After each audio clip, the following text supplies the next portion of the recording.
Benvenuti in questa guida tecnica sull'HP14CD. Siamo Kelatos Informatica, specialisti in riparazioni tecniche. Ritiriamo il tuo dispositivo a domicilio, eseguiamo una diagnosi gratuita e ti inviamo un preventivo prima di qualsiasi riparazione. Nessuna telefonata, nessuno spostamento. Ci troviamo in calle Joaquín María López 26, Madrid comodo, trasparente e professionale. Link nella descrizione. Oggi affrontiamo un problema comune: il tuo HP14CD fa un rumore strano durante l'uso. Questo rumore può essere causato da un ventola difettosa o da un accumulo di polvere all'interno del dispositivo. Se non affrontato, questo problema può portare a surriscaldamenti e danni permanenti ai componenti interni, quindi è importante intervenire tempestivamente. Per questa riparazione avrai bisogno di un cacciavite a croce, un cacciavite piatto, un paio di pinzette e un pennello per la pulizia. Iniziamo la procedura di riparazione. Prima di tutto, spegni il tuo HP14CD e scollega l'alimentatore. Poi, con attenzione, utilizza il cacciavite a croce per rimuovere le viti sul retro del portatile. Assicurati di conservare le viti in un luogo sicuro.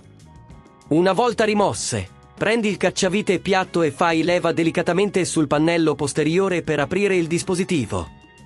Dovresti notare subito la ventola, che è il componente che spesso causa rumori. Controlla se è bloccata da polvere o se è danneggiata. Se la ventola è sporca, utilizza il pennello per rimuovere la polvere. Se la ventola è difettosa, dovrai estrarla.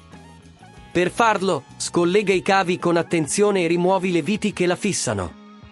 Nota che alcuni cavi possono essere delicati, quindi fai attenzione a non danneggiarli. Una volta rimossa, sostituisci la ventola con quella nuova, avvitandola nel posto giusto e ricollegando i cavi. Se a questo punto ti sembra troppo complicato, ricorda che da Kelatos ritiriamo il tuo dispositivo a domicilio e te lo restituiamo riparato. Dopo aver sostituito la ventola, rimonta il pannello posteriore e riavvita le viti. Assicurati che tutto sia ben fissato e che non ci siano parti allentate.